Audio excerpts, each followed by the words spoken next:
মাথায় পাকা চুল, বুড়ো ভাববেন না।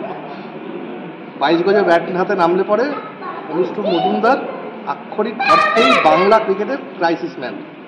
ক্রাইসিস ম্যান আখ্যা নামটা আজ থেকে প্রায় 4-5 সিজন আগে দেওয়া। বাংলা মিডিয়া ক্রাইসিস ম্যান আখ্যাটা দিয়েছিল এই কারণে, তা বড় ব্যাটসম্যানরা গোটা মরশুমে ফ্লপ শো বজায় রাখছিলেন, অনুষ্ঠুপ মজুমদার লড়ে যাচ্ছিলেন একা ব্যাট হাতে।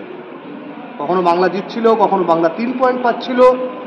এভাবে একটা সময় দেখা গেল, পরিসংখ্যান বলছে অনুষ্ঠুপ মজুমদারের নামের পাশে 16টা সেঞ্চুরি, বয়সটা 39, লাস্ট 4 বছরে 12টা।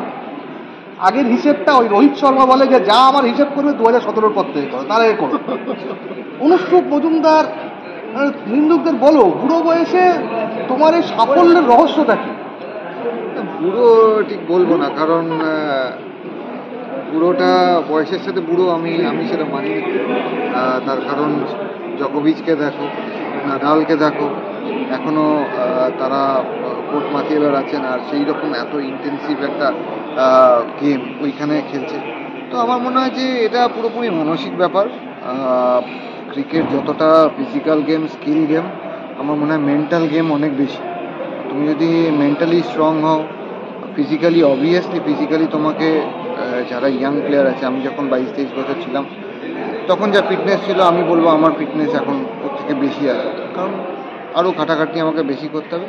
আর যতদিন খেলবো আগামী দিনে, জানি না কতদিন আমার কেরিয়ার আছে, প্রায় 56 এসে গেছে, তো যতদিন খেলবো ফিটনেসটা বজায় রাখবো, এটাই আমার লক্ষ্য। পারফরমেন্স হচ্ছে, এটা বাবা মায়ের আশীর্বাদ, বড়লার আশীর্বাদ, সঠিক দিকে সঠিক সময় হয়তো সঠিক কাজটা করতে পারছি, সেই আর কিছু এক্সপিরিয়েন্স গেইন করেছি এত বছরের ক্রিকেট থেকে। তো সেক্ষেত্রে আমার কিছুটা লাভ হচ্ছে। যতদিন খেলবো আমার ফিজিক্যাল ফিটনেসটা যাতে একদম টপে থাকে। ব্যাটে বলে লড়াইটা জেতার জন্য অনুষ্ঠুপ শুধুমাত্র অনুশীলন করেন না বা ফিজিক্যাল ফিটনেস করেন না, এই যে মাথারা দেখছেন মগজাস্ত্রের প্রয়োগ করেন। প্রদোষ মিত্র তার আইডল, কবির সুমনের গান শোনেন। খুব কম ক্রিকেটার, খুব কম খেলোয়াড় রয়েছেন ভারতবর্ষে যারা এই বিষয়গুলোতে ন্যাক রয়েছেন। বাঙালিদের থাকে, তাই বলে যে অনুষ্ঠুপের রয়েছে। এই যে অনুষ্ঠুপের যে অন্যদিকে ন্যাকটা, এইটা আপনি কবে রিভলভ করলেন, কবে বুঝতে পারলেন, বা ওইটাকে যাতে ক্যারি ফরওয়ার্ড করা যায় ওটাকে কীভাবে আপনি সাহায্য করবেন? এটা ছোটোবেলা থেকেই আমরা ওকে গল্পের বই কিনে দিতাম, সেই গল্পের ফেলুদার বই আর কি, ফেলুদার বইও পড়তো, খুব ভালোবাসতো পড়তে। আমিও একটু গল্প বলতাম ওকে, এই ছোটোবেলা থেকেই করেছে। তারপরে বাবা গল্পের বইগুলো কিনে দিত। আচ্ছা, যেহেতু আপনি একটা দারুণ কথা বলে, যখন আমরা স্টেজে যখন অনুষ্ঠানটা হচ্ছিল, যে বাবা আমাকে অনেক কিছু অ্যাবজর্ব করতে হয়, আপনি জীবনে অনেক কিছু অ্যাবজর্ব করেছেন। সব থেকে প্রাউড মোমেন্ট আপনার কোন সময়টা ছিল? Proud moment, every moment. আমি ছেলে সন্তান যখন কোনো কাজে বা কোনো যে কাজে এগোচ্ছে, এভরি মোমেন্টই প্রাউড মোমেন্ট। সে 12 রান করলেও প্রাউড মোমেন্ট, 120 রান করলেও প্রাউড মোমেন্ট, এটা নিয়ে কোনো ব্যাপার নেই।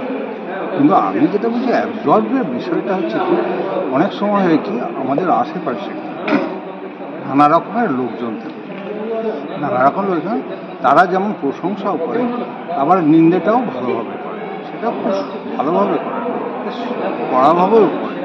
তো সেইগুলোকে সবই আমাদের সহ্য করতে হয়, অ্যাবজর্ব করতে হয়।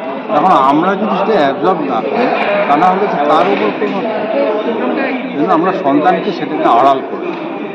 এই জায়গার, তারপর হচ্ছে সবথেকে বড় বিষয়, যেটা তোমাদের বয়সের অভিজ্ঞতায় জানি না কি আছে, একটা ছেলে মেয়ে বড় হওয়ার ক্ষেত্রে সাধারণত পড়াশোনাটা কমন বাঙালিদের। তো সে পড়াশোনা না করে সে একটা মাঠে খেলছে, ইন্ডিভিজুয়াল গেম নয়, টিম গেমে চান্স পাওয়াটা একটা অন্য ব্যাপার। ইন্ডিভিজুয়াল গেমে চান্স পাওয়াটা ওর অন্য রকম। ইন্ডিভিজুয়াল গেমসে তুমি সুপারিশে ঢুকতে পারো, কিন্তু টিম গেমে কিন্তু সুপারিশে ঢোকার জায়গা নেই, সেখানে তাকে পারফরমেন্স করেই ঢুকতে হয়। টিম গেমে ঢোকা, এখন আমি ওকে ছোটোবেলায় একটা কথা বলেছিলাম, জানি না ওর মনে আছে, তখন হয়তো 5-6-এ পড়ছি। একটা ক্লাসে যদি 50টা ছেলে মেয়ে থাকে, everyone can score 100, প্রত্যেকে ফার্স্ট হতে পারে, কিন্তু খেলাধুলায় সবাই ফার্স্ট হতে পারে। তাকে ফার্স্টের জায়গায় আস্তে আস্তে বিষয় থাকে। মেন্টালি যেটা আমার বুস্টিং যে বিষয়গুলো সেগুলো থাকে। আর হচ্ছে আমরা আমাদের পড়াশোনা তো আছে, সে দেখা যাবে আরও পড়াশোনা কীভাবে করেছে হিসাব করে। হ্যাঁ, অনুষ্ঠুপকে নিয়ে গল্পের শেষ নেই। অনুষ্ঠুপকে নিয়ে মানে আমি যতদূর চিনি, মানে আমার থেকে অনেকে বেশি ছিলেন ময়দান যারা দৈনন্দিন সাংবাদিকতা করেন। অনুষ্ঠুপকে আমিও কিন্তু চিনি, অনেক মুহূর্ত রয়েছে যে মুহূর্তগুলোতে অনুষ্ঠানের সময় আমার বনিকোনা হয়নি। অনুষ্ঠুপ একটু রাগ দেখে যে কোনোদিন বলেনি যে তুমি এটা কেন লিখলে, এই লাইনটা কেন লেখা হলো। অনেক ক্রিকেটার বলেন, অনুষ্ঠুপ বলেন। আমি অনুষ্ঠুপের কাছে আসবো একটু পরে, আমি বৌদির জায়গায় যাই। একটা সময় ছিল খুব কিছু বলবে অনুষ্ঠুপের ছেলে। ও যেটা বলছে সেটা হচ্ছে যে যেটা সিগনিফিকেন্ট সেটা হচ্ছে ছোটোবেলা এর বয়স যখন ছিল তখন ও খেলাধুলো যেটুকু করতে ম্যাক্সিমাম তিন বই। আচ্ছা। এবং আমার কাছে তিন বইয়ের সমগ্র, যেটা তোমরা জানো কি না, পাক্ষিক আনন্দ মেলা বেরোতো জানো? হ্যাঁ, শুনেছি। পাক্ষিক আনন্দ মেলায় তিন থাকতো, দু পাতার তিন কন্টিনিউ চলতো। এবার সেটা 3 বছরের কালেকশন করে তাকে একটা বাইন্ডিং করে আমাদের ঘরে রাখা আছে। তাহলে এই তিনটা কেন বলে? সত্যজিৎ রায়, যে যাকে ফেলুদার কথা বলে, সত্যজিৎ রায় তিনি বলেছেন আর যে তিন সৃষ্টি করেছে সেটা হচ্ছে ওয়ান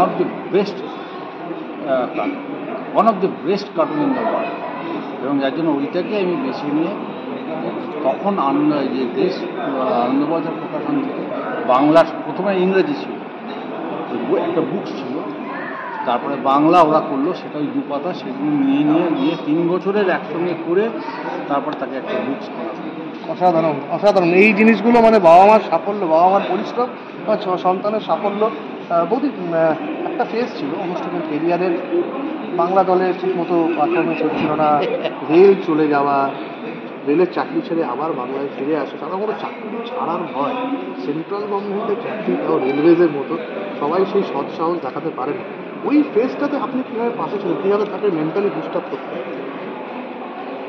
আসলে আমি ওকে খুব বিলিভ করতাম, আর ও খেলার প্রতি যতটা প্যাশনেট, তো সেই রেসপেক্টটা আমি ওকে দিয়েছি। কারণ কি হবে আমি জানি না, কিন্তু যেটা করতে ভালোবাসে সেটাকে এনকারেজ আমি করে গেছি, করছি আর করে যাব। দেখুন, অনুষ্ঠুপ মজুমদার এখনও স্বপ্ন দেখেন একটা রঞ্জি ট্রফি জিতে ক্রিকেটকে বিদায় জানান। এটা আমি জানি, বলবে কি বলবে না সেটা ওর ব্যাপার। স্বপ্ন দেখো তো এখনো? না, স্বপ্ন তো দেখা ছাড়া যায় না। হয়তো খেলা ছেড়ে দিলেও এই স্বপ্নটা হয়তো ছাড়বো না। যদি খেলতে যদি পাই, এটা ভাগ্যে যদি থাকে, তাহলে অনেকবার 2বার একদম ক্লোজে এনকাউন্টার হয়েছে, বাট আমরা পারিনি। তো আবার যদি দেখা পাই এবং সেটা ধরতে পারি, সেটা একটা মুকুটে পালকের মতন হবে। এবং যদি নাও পাই তাহলেও আক্ষেপ থাকবে না, কারণ আমি যদি 100% দিই মাঠে, আমাদের টিম যদি 100% দেয়, এর থেকে আর বড় কিছু হতে পারে না। হ্যাঁ, অনুষ্ঠুপের মতো আমরাও স্বপ্ন দেখি বাংলা রঞ্জি ট্রফি চ্যাম্পিয়ন হোক। গত 2বার বাংলা লাগাতার ফাইনালে গিয়েও হারের মুখ দেখেছে। আপনারা এইভাবে দেখতে থাকুন ইচ্ছাটেক বাংলা, আমাদের ইউটিউব চ্যানেলে সাবস্ক্রাইব করুন, এবং অনুষ্ঠুপ মজুমদার এবং অনুষ্ঠুপ মজুমদারদের মতো যারা পারফর্ম করছেন তাদের পাশে